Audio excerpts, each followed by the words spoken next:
zone mixte Nampalys su rombee da ngay yaakaar ne sax di kii moo doon football. déedéet il est petit. de par sa taille. mais il est grand de par ses gestes. surtout dans le terrain. ah Saliou Ciss. on a tout dit sur ce petit.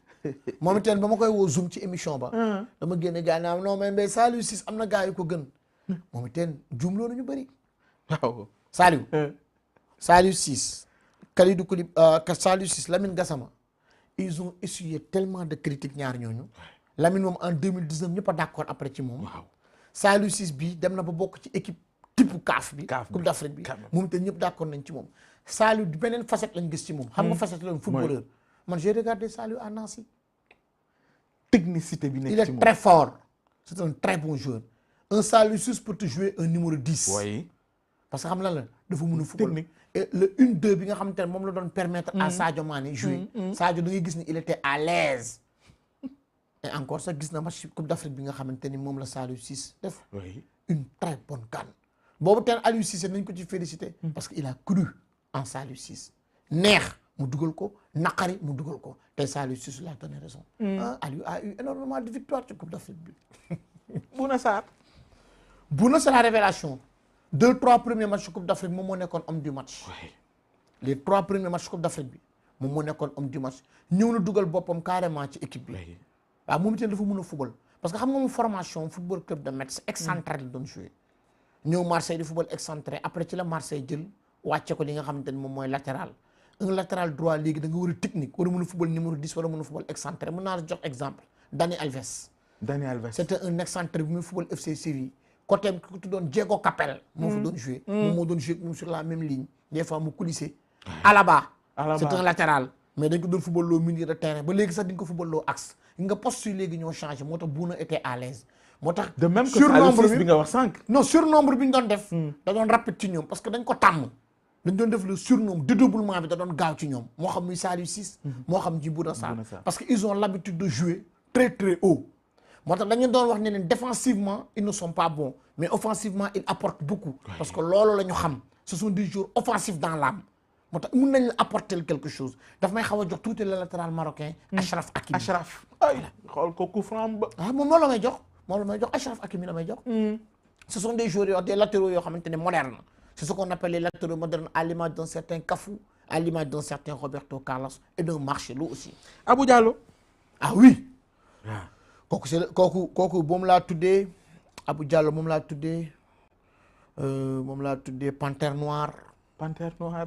pourquoi Panthère Noire parce que xam nga Abou oui pourquoi mu tuddee ko Panthère Noire parce que Abou dañoo gis beneen facette ci moom Abou Diallo un grand monsieur un capitaine dans l'âme Abou est un meneur d'hommes et c'est un leader gis nga tu sais un leader ne se proclame pas ce sont les faits et gestes ñoom ñuy pousser nit ki ba ñu xam ni kii leader la Abou l'a fait Abou me donne un certain Paul Pogba avec la France.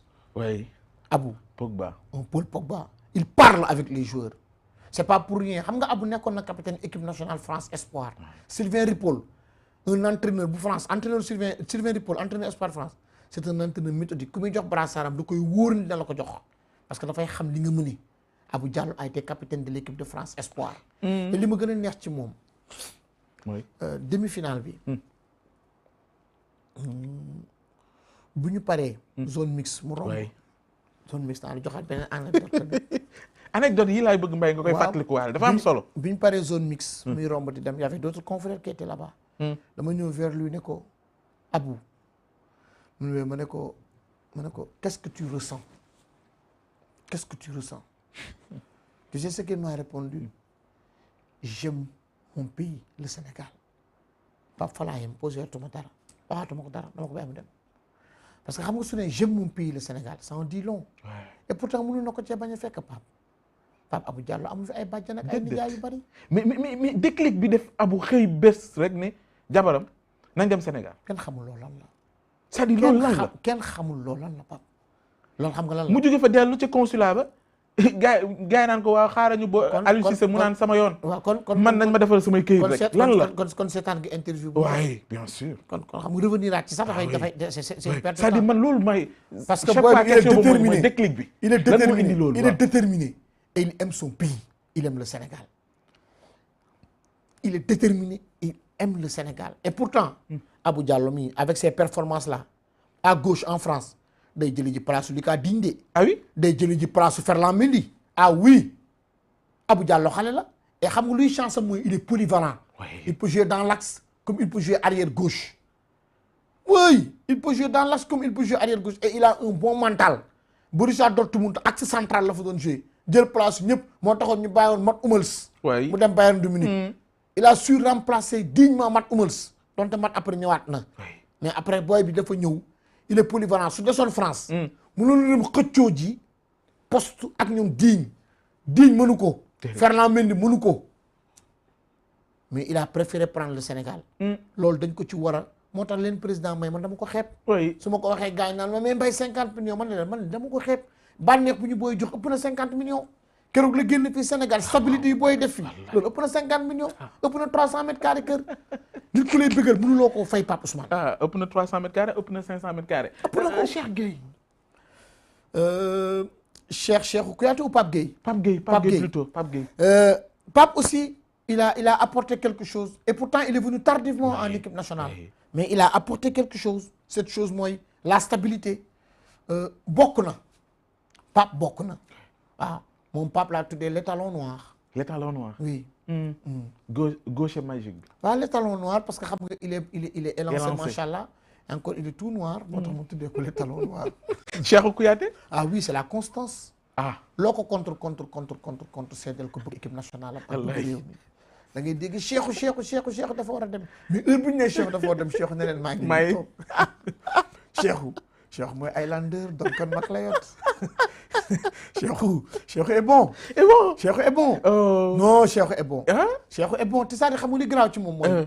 toujours jovial. waay Cheikhou Kouyaté est toujours jovial. foo ko fekk day même xam nga jour boo xamante ne bii état d'esprit boobu la am kooku day naqaree génne équipe nationale. et nag booy mënuñ ko de. déedéet booy mënuñ ko. ñaari jabar yi feeñuñ de. non comme ñaari jabar booy est-ce que am na jabar sax pour te dire.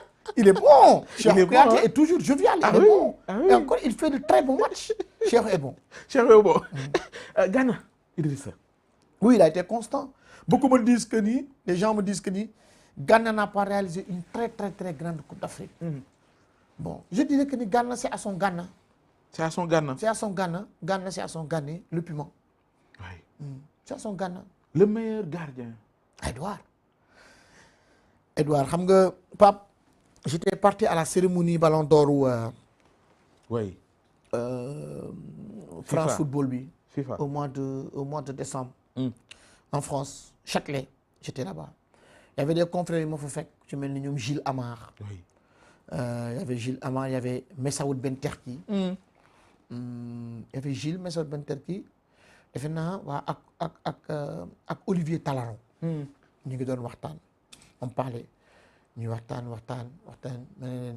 Moi, je ne comprends pas pourquoi aujourd'hui, j'ai le pressentiment qu'on ne va pas donner le titre de meilleur gardien à Edouard.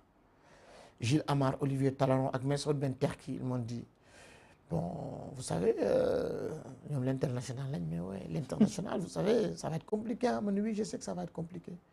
Mais je ne peux pas concevoir qu'on consacre le titre de meilleur gardien sur une compétition, la Coupe d'Europe. Oui. Et pourtant, Edouard a fait des miracles avec les Blues de Chelsea. Oui. Et les a permis de remporter la Ligue des Champions. Et d'ailleurs, même son coach Thomas Tuchel l'a dit. Oui. Mais effectivement. Mais la FIFA a su réparer ça. Oui. Parce que trophée Law Yacine bi joxuñ ko. Donnarumma lañ ko jox. ah. ki nga xamante ne bii moom mooy meilleur gardien de but FIFA. moom lañ ko jox. Et l'histoire leur a encore donné raison. Il est le meilleur gardien africain. Et encore une fois tamit remporté waat na beneen titre. waaw et je te yuuxu nañ ne Gabaski la waroon doon de. non mënut a nekk Gabaski parce que Gabaski jàpp na penalty. waaw mais et après nu mu war a nekkee Gabaski ah yow on consacre pas la victoire au perdant pourquoi ñu leen koy jox. mais ñun kan moo ñu jàppal penalty bi tax ñu gagné. Edouard Mendy moom la de. mooy le meilleur gardien. Edouard est le meilleur gardien. Edouard a su imposer sa patte. et ba pare pour te dire que c'est un travailleur. dem na ci dem na de. day dem góolu ji. waaw dem na monde des clubs moo tax démb gisuñu ko. waaw day dem góolu ji. pare na dem na waa Chelsea lañ ko soxla. Edouard. gisagu leen dara sax. mooy. Oui man pour man. le prochain gardien de but buy jël ballon d'or moom lay doon. s'il continue ses oui performances. gars yi ñuy wax entre Sadio ak moom oui Sadio ak moom. mais Sadio pour moi va être le ballon d'or africain. Ouais. Sadio mais nag la double confrontation elle sera très déterminante face à l'Égypte. À l'Égypte. Elle sera très déterminante. mais Mbaye dama bëgg ñu des ci Mendy fa mu jaar. Edouard Mendy la mu dund Reims. ak la mu dund. xam nga Edouard Reims la def ren ñu ko doon annoncé Marseille pour mu remplacer Steve Mandanda. waa Chelsea woo ko.